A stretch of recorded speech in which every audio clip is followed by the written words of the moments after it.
नमस्कार दोस्तों, आज हम जानते हैं पूरा हरिद्वार के बारे में कि हमारे यहाँ पे मेन जगह, प्रमुख जगह कहाँ पे हैं और कहाँ हम घूमने जा सकते हैं और उनके पीछे की क्या कहानी है।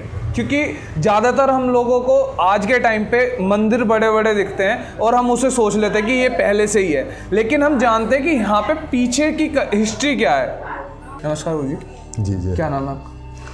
मैं विवेकानंद जी, रामेश्वर धाम जी, हरिद्वार। जी, हमारे पूज्य गुरु श्री 1008 श्री रामेश्वरम सरस्वती जी महाराज जी, बाल संत के राष्ट्रीय अध्यक्ष हैं और इस पीठ यहाँ के पीठाधीश्वर हैं।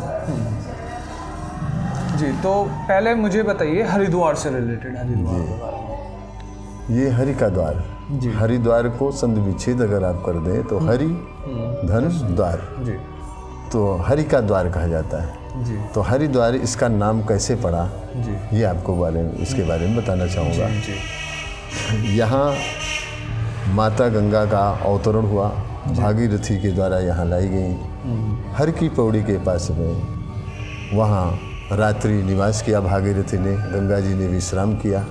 वहाँ पर सभी देवी देवता परम परम्परान्विक यानी ब्रह्मा विष्णु महेश 33 करोड़ देवियाँ, 56 करोड़ देवता, जी, रुद्रगण, नवग्रह सभी लोग वहाँ पर आए हैं और भागीरथी माता गंगा का स्वागत किए हैं।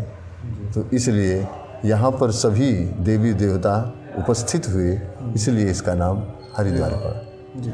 तो हरिद्वार में जैसे वो होते हैं तीर्थ बोला जाता है, तो यहाँ पे कब आना चाहिए श्रद्धालु को? यहाँ श्रद्धालुओं को आना तो हमेशा ही चाहिए। हाँ, आना तो हमेशा चाहिए, लेकिन विशेष पर्व जो होता है जी, वो अर्ध कुंभ, माघ का महीना, और जैसे अमावस्या है, पूर्णिमा है, अन्य तमाम ऐसी तिथियां हैं जो हिंदू से रिलेटेड, जैसे एकादशी है, ऐसी तिथियों में विशेष गंगा जी का स्नान महत्व रखता है। यहाँ की महिमा ये है कि स्वयंभू हैं महाशिव जी। स्फटिक शिवलिंग यहाँ उद्भव हुआ। स्फटिक शिवलिंग रामेश्वरम में भी तमिलनाडु में प्रतिष्ठित है। तो वही रामेश्वर महादेव का आवाहन करके यहाँ पर रामेश्वर महादेव की स्थापना हुई, इसीलिए इसका नाम रामेश्वर धाम और रामेश्वर महादेव के नाम से जाना जाता है। तो यहाँ शिवलिंग के साथ साथ में माता बगुलामुखी की स्थापना है। गणेश जी, महाकाली, महालक्ष्मी को स्थापित किया गया है। और यहाँ पर चूँकि राम के द्वारा रामेश्वरम की स्थापना हुई थी, तो राम जी को यहाँ पर रामेश्वर धाम में प्रतिष्ठापित किया गया, उनको प्रतिष्ठित किया गया। जी। तो मतलब यहाँ पे श्रद्धालु मैंने देखा काफ़ी श्रद्धालु आते हैं। जी। तो उनके किस प्रकार से श्रद्धा है इससे मंदिर से जुड़ी हुई? देखिए, मंदिर से जुड़ी हुई के साथ साथ में भगवान शिव के प्रति आस्था है, भगवान शिव का दर्शन करने आते हैं। तो रामेश्वरम तमिलनाडु की कॉपी की गई है यहाँ पे। तो जो फल रामेश्वरम के दर्शन करने से प्राप्त होता है, सेम फल यहाँ से प्राप्त होता है। जो लोग रामेश्वर धाम, वहाँ रामेश्वरम नहीं जा सकते, वो लोग यहाँ आकर के दर्शन करते हैं और रामेश्वर धाम जैसा फल प्राप्त होता है। रामेश्वर धाम में विशेषता और भी है, जैसे यहाँ पर गरीब विद्यार्थी जो अध्ययन करना चाहते हैं, वेद पाठ करना चाहते हैं, तो निःशुल्क उनकी यहाँ पर व्यवस्था दी जाती है। उनके खाना पीना, रहना, रूम की व्यवस्था, सारी व्यवस्थाएं, स्कूल की व्यवस्था, और साथ में उनको दक्षिणा पानी भी प्राप्त होता रहता है इस आश्रम से। जी। तो गुरुजी थोड़ा सा मनसा देवी और चंडी देवी के बारे में बताइए। जी, चंडी देवी साक्षात काली का स्वरूप है। हाँ जी। और माता काली वहाँ पर प्रतिष्ठित हुई, जी, जिसका जिसका नाम चंडी देवी के नाम से जाना जाता है। हाँ जी। गंगा के उस पार चंडी देवी, गंगा के इस पार जी मनसा देवी। हाँ जी। मनसा देवी अति क्रोध करने वाली देवी हैं। हाँ जी। और भगवान शिव की ये मन से उत्पन्न हुई पुत्री हैं, जिन्होंने अपनी पूजा अर्चना कराने के लिए तमाम तरीका अपनाया। होड़ लगी, भगवान शिव और देवी देवता आदि यही चाहते थे कि सबसे पहले जो है शिव की पूजा होती है, आज तक होती चली आई हरिद्वार नगरी में। बिल्कुल, बिल्कुल। तो मनसा देवी चाहती थी कि हमारी पूजा हो यहाँ पर।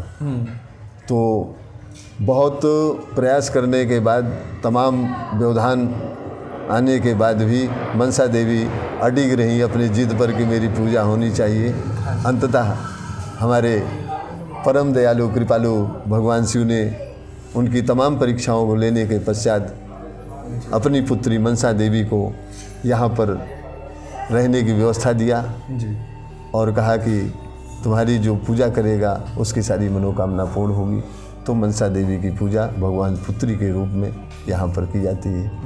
और चंडी देवी की? और चंडी भी उसी तरीके से माता काली का रूप है। तो माता मनसा देवी और पार्वती, ये कह लीजिए चंडी देवी साक्षात पार्वती है जी। शिवनगरी में निवास की। जब माता पार्वती की सती स्थान पर, सती ये दक्ष प्रजापति है स्थान कनखल में, जी जी। तो उस स्थान पर माता सती का जन्म हुआ था जी।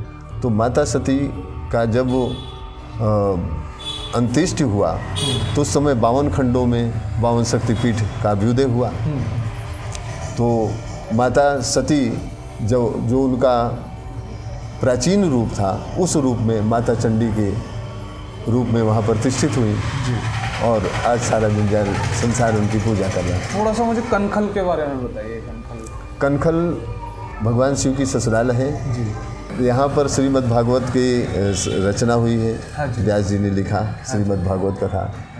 अभी यहाँ नीलेश्वर महादेव है चंडी माता मंदिर के आगे, उससे आगे एक स्थान है, इस समय तो हमें स्मरण है नहीं उस स्थान का नाम, तो वहाँ पर भागवत लिखा गया।